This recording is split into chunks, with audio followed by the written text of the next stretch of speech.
Good morning. Back here again on a shortened week for us, so really accelerated weekend work of preparation for a Friday night game. Just continue to start here by commenting about the game on Saturday. Just a gut-wrenching loss for our guys. I'm just so proud of how hard they played. I really challenged them with some things after the Iowa game, and really encouraged by the way they responded and how hard they played and how they prepared for a very, very good football team, and did a lot of good things, and just really hated to see us fall short there at the end, but have to continue to address the little things of finishing and executing at critical times on both sides of the football there at the end, and then throughout the game, and as well as special teams let us down, and really disappointed in that, and spent a lot of time over the weekend addressing our kickoff cover unit and different things there, adjusting personnel and making the corrections and changes we have to do to be at the level we need to be at in special teams to win those kind of games. And then, we really challenged our defense in the secondary and our linebackers and D-line to be able to do a better job against the pass, and did not give up any touchdown passes, which broke their quarterback's 34-game streak of having touchdown passes. So knew he was going to be a tremendous challenge. Obviously, his legs are also part of the equation, and so he hurt us a couple, sometimes with that. But proud of the guys we made some adjustments. We addressed it schematically and some things, and obviously challenged our guys, and they responded.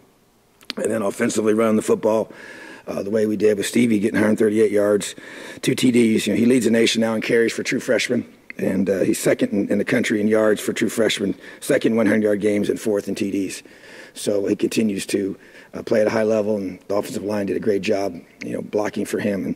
But just even then, we got to hold up in the end. They know we got to throw the football at the last drive and struggle to be able to protect our quarterback there, and we have to be able to do that. So as we wrap up that game, we offensively, Stevie Scott was our offensive player of the game, and defensively, Marcelino Ball was our defensive player of the game. He probably played his best football game of his career here, I believe, and holistically, and he prepared that way. We're really excited for him and his maturity and his growth.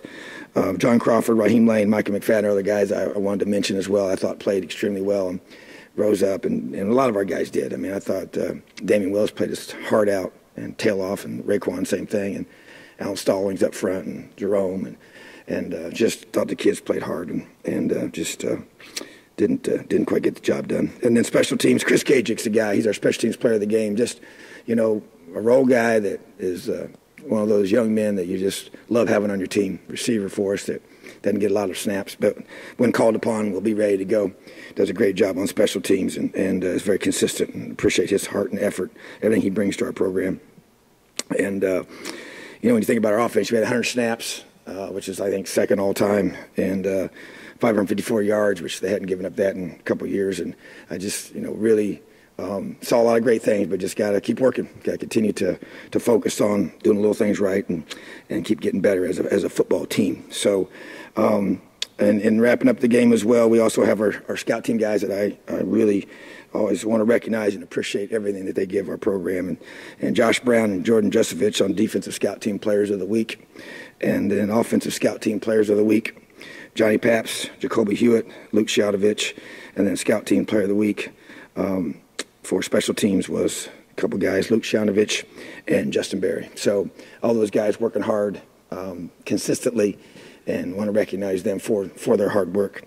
And as we close up the game, just want to say that unfortunately we've lost Michael Penix with an ACL tear, which is very tough thing for him to have to go through, and heartbreaks for him, but it's part of this game, and we've obviously experienced those here with Cole earlier in the season, and then what Jay Sean Harris has done in our program. So I'm pretty upfront about things like that, and that's a part of where we are, and he'll have surgery here in a few weeks once that's appropriate, and then he'll begin the process of getting back. And had a great talk with him yesterday, and I know he's hurting and discouraged and down, but it's one of those things you have to just learn to deal with, and he's got a great mentor in Jay Sean Harris to help him through. So, but tough blow for us, and tough blow for him.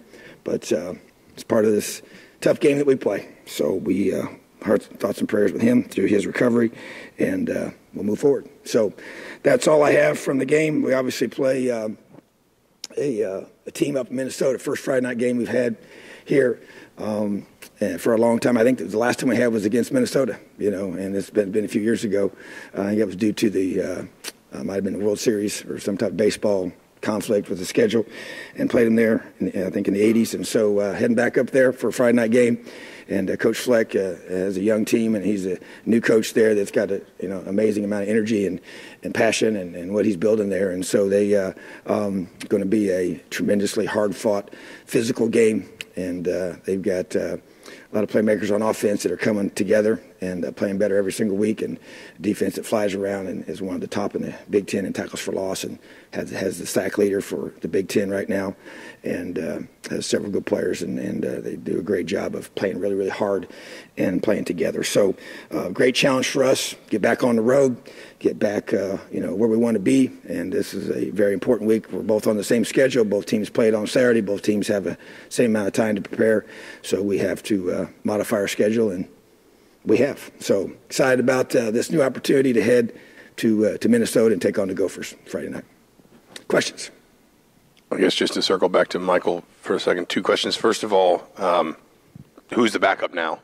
And then second of all, just as he goes through this process, can you set any targets for him in terms of spring practice and being available for any of that, or is that something you've just got to think about once you get through? Already have. We sat through that and sat down with our head trainer, Kyle Blackman, and the goal is to be able to have him ready for spring football so he can throw 7-on-7 for spring.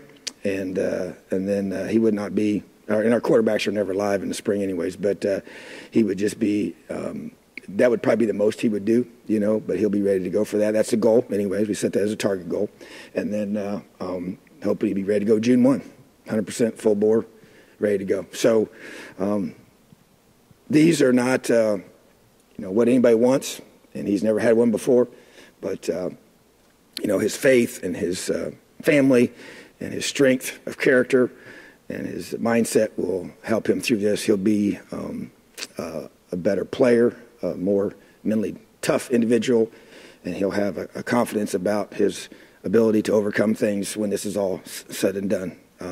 Not what anybody wants to hear right now, and he's still struggling, so we haven't even had surgery yet. But, I guess you get to the point in some of these kinds of injuries where you just have to, just shoot me the truth and tell me how it's going to be, and let's get this thing attacked head on, So that's the reality of it. So he's got a lot of hard work ahead of him, but as we know, we got several guys in our program that have overcome these and come back and done some awesome things. So he'll come back stronger than ever and be ready to go. Like I said, June 1 would be the goal, and that's pretty aggressive on my part, but at the same time, we have had those conversations, and so I'm just telling you the truth.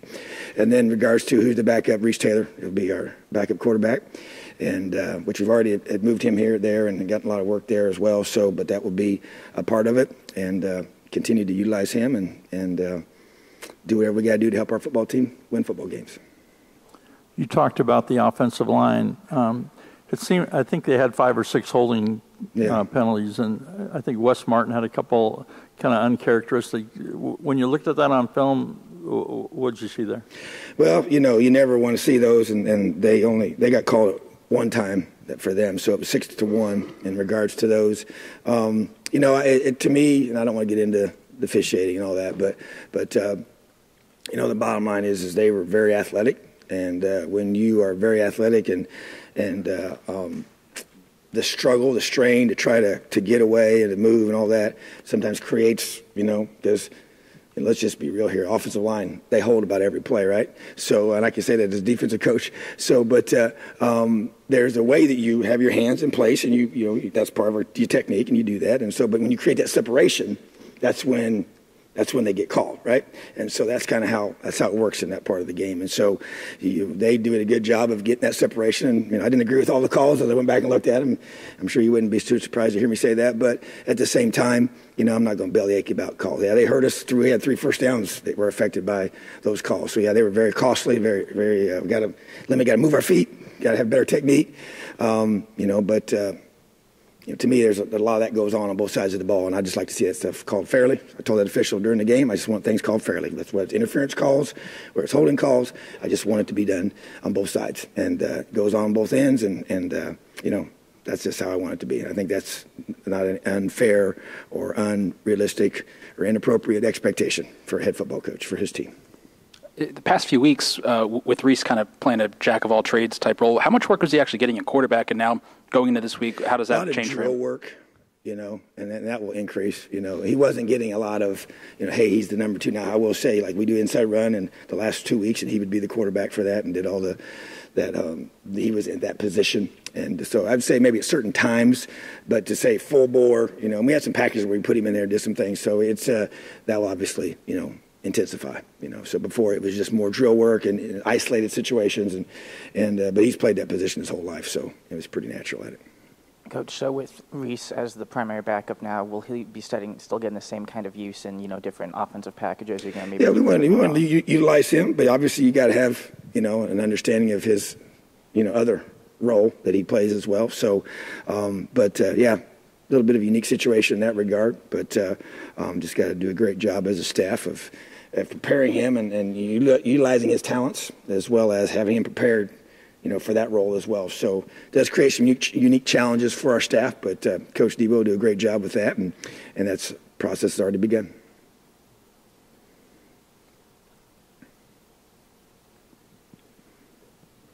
Have your thoughts changed any on Friday night games, Big Ten? I know you talked the last couple of years about. No, I believe in what I've said in the past. I stand by it. I believe that Friday nights are for high school football, and believe that very strongly. But it's not my decision. So we go and we play, and we'll be ready to play wherever we're asked to play, whenever we're asked to play, whether it's Monday, Tuesday, Wednesday, Thursday, Friday. I just like to protect that for it doesn't matter what state it's in. For those guys to be able to enjoy that night of the week for them. So that's how I feel. Coach, you kind of circling back to the kickoff coverage stuff you mentioned about looking at the film and trying to figure out what went wrong. Is it going to be a case of changing the way you guys cover kicks, changing personnel, changing who calls the packages, or what? I would say number one, and this is kind of how I said it to our staff. I said, okay, first of all, the first thing we have to address is the quality of the kick. Okay, so the way that we want to be able to cover kicks, the kick has to be set a certain spot to a certain spot, and that didn't happen at all in the first one. And the second one that they ran back was the hang time was very, very low. Okay, so the kick itself is step number one. Step number two is personnel. So we've adjusted some personnel, we made some changes, and to get guys that we feel like will do a better job. Obviously, the guys we had in there, we thought were going to do a good job, and they did not get the job done. So, they were going to be that was addressed. And then you look at, once again, the placement of the ball. We're trying to do a better job of that, and also who can do the best job of placing the ball. So it's a critical part of the game, and it's the first play of defense. So that series that's going to be taking place next, it's the first play of that series is the kickoff team. And so that was emphasized once again in our meetings today, and trying to even put some more guys on there that maybe even starter type guys that we just got to have great coverage. So it'll be addressed. Stevie kind of had a lot more carries than he'd had the previous two, or maybe even I think 3 games. But he's still third in the conference in carries so far this season. As he's a freshman, where's kind of his workload sort of strike zone in your mind right now going into the last 5 games? You just try to, he's a big, strong kid. He really is. And I think he's one of those, well, I know he is. He gets better as the game wears on and he gets more carries, which is pretty typical for my experience with the really good running backs. And so, you try to, I think that you're kind of in that road, the range of you get him in the, upper teens, low 20s, and you just be able to, there's no, each week it can be changed, and it obviously has changed. But I think that's a reasonable amount, and not too much and not too little. And he's got the strength and the stamina to be able to take those hits, and because of the way he's built. And I just think that he's, got the frame for it and can handle that workload. So, but every game's a little different, and obviously that played out this past week, and he did some great things. And he protected the football, which is very important.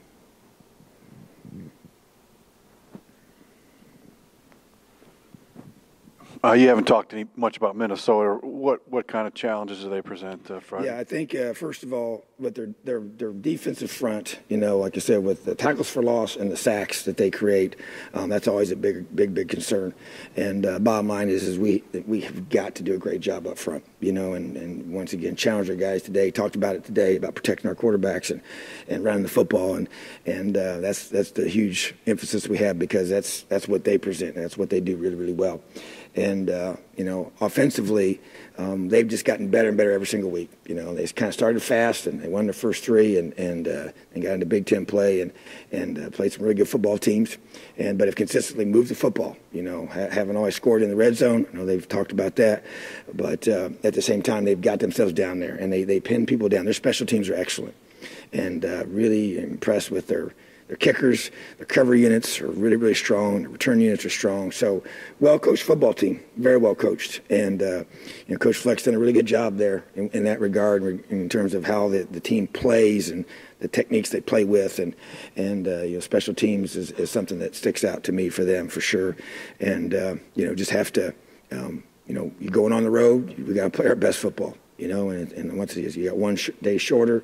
Other than that, everything else is the same, and very, very important football game for our program. So we have to have our best week of preparation for this one, and that's my expectation. That's what I believe will happen. Had a really good day today.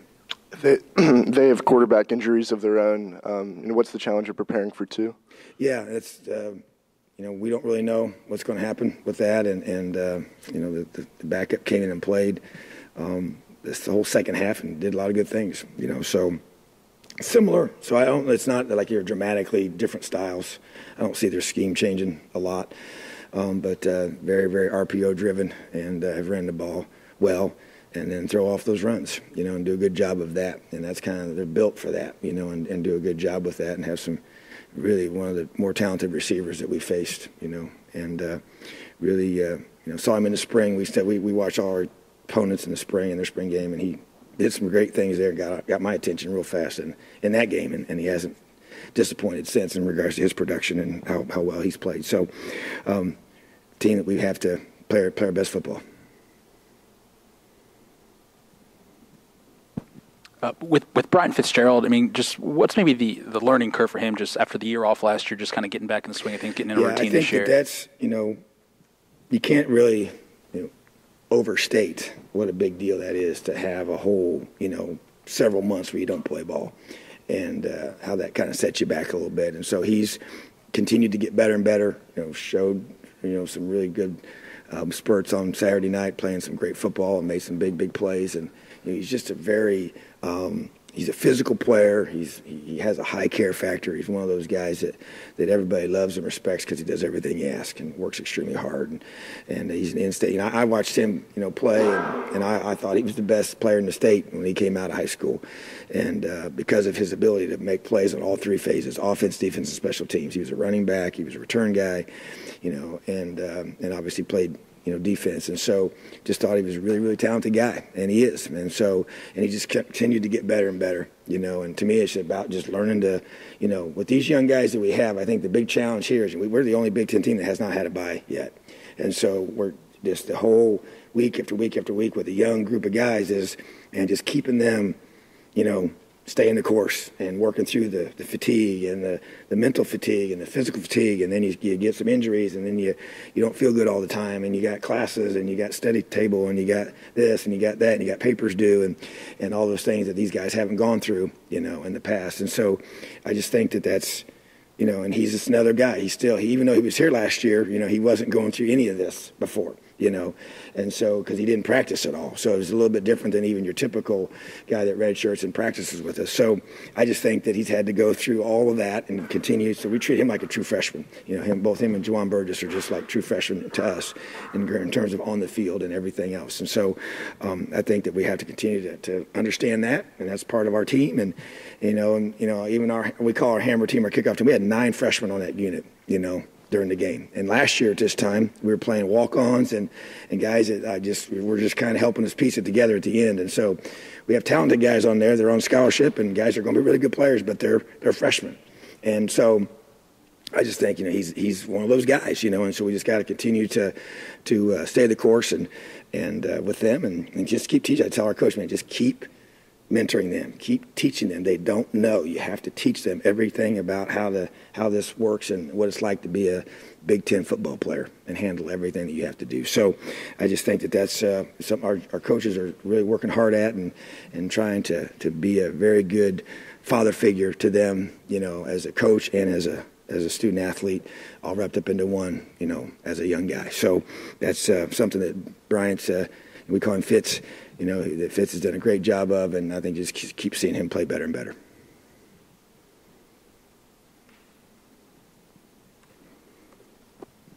I know they're older guys, but maybe guys who hadn't had the roles they've had this year. How have you seen Raekwon and Damian kind of gel in those linebacker spots? It felt like Damian in particular was kind of around the ball a lot Saturday. He really was. He played so hard. I mean, he was just, he was in tears afterwards. And I grabbed him in the locker room because I knew how hard he played, and I know how much this means to him. And I just grabbed him and I said, man, you just keep fighting. I said, you've done some amazing things, and this defense is coming together, and we're young, and we're just trying to fight. We played a great offense. And I said, we just keep these guys together and just keep fighting. And he just didn't flinch. He understands it. He does, and he's been here. He's seen the ups and downs. He's seen, teams get this point when they get frustrated when you get another, close one. And so just to be able to see him step up and even have great energy today, and same with Raekwon. And he's, Raekwon's, gone through a lot with the hurricane and with his family's experience and loss that they had with their home. And his mom got to be here. We were able to, get her here through, special funds we can use for situations like this with a natural disaster and get her up here. And he was just so, be able to have her here with him and his younger brother and just his family with him was critical. And he's been through a lot these last, several days with all that. So, just you think about our guys and what they go, it's not just football. There's a lot of other things that go into this. And same with Damian and everything that he's gone through to get to this point as a fifth-year guy and all the injuries he's had and just get to now. There's a lot of emotion involved in this, and they care a bunch. And those are two, quality guys that I'm seeing grow in their leadership role and really embrace the opportunity to be able to be a leader on this defense, and really in a more intense way than they ever have since they've been here. And so that has to continue. We've got our final 4 games of the regular season, and this is a very, very critical stretch for us. And we need guys like Raekwon and Damian to continue to lead and practice extremely hard and prepare and watch film and get all these other young guys to buy into that, which they're doing. And that's why we played the way we did on Saturday. Could you elaborate at all whether Michael had a partial or a full tear? As far as I know, they just tell me it's a torn ACL. So I'm assuming it's, I don't get all the degrees of that, but it's enough to where he's having full surgery. He's out for the rest of the season. So. Did you get a sense that he was stretching the field though with some of his deep throws? Yeah, he did. He played well, and so, yep, he's a good quarterback. Even better kid. So glad he's a Hoosier. Thanks so much, Elio.